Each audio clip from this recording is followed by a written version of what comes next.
अब बेटा इस सवाल पे लिखा है this point lies on the curve trace by the mid point of the line segment of this line between the coordinate axis. मतलब ये लाइन जो है वो कार्टेशियन प्लेन में कोऑर्डिनेट एक्सिस के बीच में ये लाइन रखी हुई है। कौन सी लाइन? ये लाइन है एल बराबर x cos theta plus y sine theta equal to 7। ये एक्स एक्सिस और वाई एक्सिस के बीच में इस लाइन का सेगमेंट है, ए बी सेगमेंट है। अब इसके मिड पॉइंट का लोकस पूछा गया है। This point lies on the curve. अब ये पॉइंट लाई कर रहा है, कहां लाई कर रहा है? कर्व में। कर्व कैसे ट्रेस हुआ है? कर्व ट्रेस हुआ है bye the mid point of the line segment of this between the coordinate axis. मतलब ए बी लाइन का जो मिड पॉइंट है पी, इस बी पॉइंट का जो भी लोकस आएगा उस लोकस पर ये पॉइंट रखा हुआ है। आई थिंक सबको सवाल समझ में? भाई ये पॉइंट देखो, यहाँ पे थीटा वेरिएबल है। जब थीटा वेरिएबल है तो ये पॉइंट, तो पॉइंट ए भी वेरिएबल है, पॉइंट बी भी वेरिएबल है, तो पॉइंट पी भी वेरिएबल है। तो जिस पॉइंट का लोकस निकाला उसको क्या मान लेंगे? H comma K. P is the mid point of line segment A B. तो पहले हमें पॉइंट ए चाहिए। पॉइंट ए कैसे आएगा?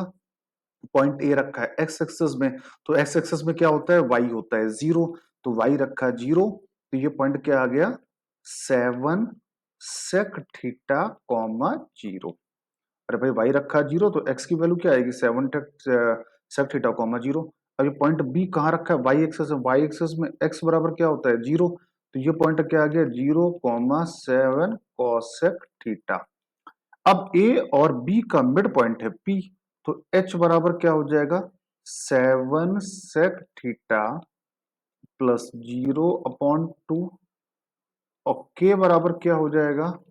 7 कॉसेक थीटा प्लस 0/2। तो ये आ गया 2h/7 बराबर आ गया sec theta. 2k/7 equal to क्या आ गया? Cosec theta. अब यहां से कॉस थीटा की वैल्यू क्या आ रही है? 7/2h। और यहां से साइन थीटा की वैल्यू क्या आ रही है? 7/2k। अब दोनों को अगर होल स्क्वायर करके ऐड कर दें तो क्या आएगा? Cos square theta plus sine square theta हो जाएगा 1। 49/4x square plus 49/4y square. Actually क्या किया मैंने? h की जगह पे रख दिया x और k की जगह पे रख दिया है y। तो ये आ गया 4/49 1/x स्क्वायर 1/y स्क्वायर।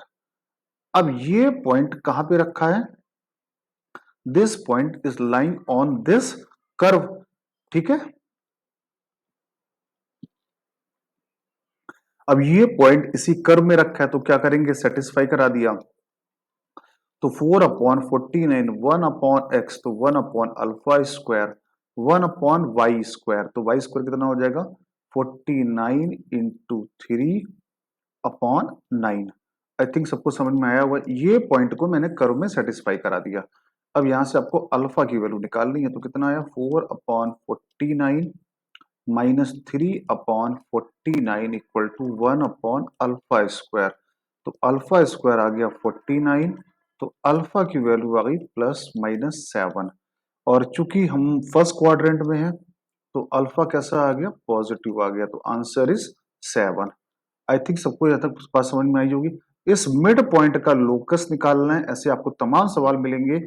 तो मिड पॉइंट का लोकस निकाला और ये लोकस पर ये पॉइंट रखा हुआ है। अब ये लोकस क्या आया, इस कर्व का नाम तो नहीं बता सकते हम लोग, लेकिन ये सवाल में कहा गया कि ये जो पॉइंट है ये पॉइंट इस कर्व में रखा हुआ है। सेटिस्फाई करा दिया और आंसर आ गया।